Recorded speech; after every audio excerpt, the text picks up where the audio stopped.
Hi guys, I'm going home now.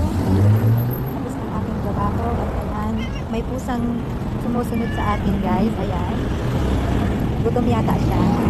Sumusunod ka sa atin. Nandito na pala ako sa bahay, nakauwi na ako guys. Dumaan muna ako doon, bumili ako ng tinapay sa Rock Bakery. Kasi halos ang tinapay doon is Filipino bread. Ito ang aking nabili guys. Ayan.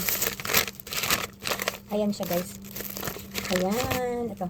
Favorites ko to guys. Tapos meron pa. Ito guys. Ang sarap nito. Ito na lang ang ating kakainin for tonight. Tapos, bumili din ako guys ng isda. Ito naman yung nabili kong isda guys. Ayan. Lilinisan ko siya at ilalagay ko siya sa freezer para meron akong ulamin araw-araw. Ayan. Sariwa pa siya guys. Prituhin ko lang siya para meron akong pangbaon araw-araw sa trabaho. Nagutom na ako eh. Kakain muna ako ng tinapay bago ako maglinis ng isda guys.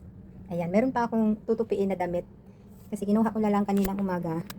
Yung aking sinampay, hindi ko pa siya natupi guys. Kakainin ko muna yung isa na kinagatan ko. Ayun. Paborito ko to guys.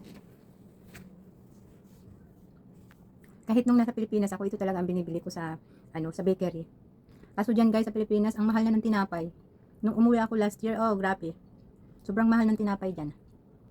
Dito guys, itong isang hiwa na to is nasa 10 pesos yung isang hiwa na to. 10 pesos sa atin kasi 100 pills dito. Ang sarap guys.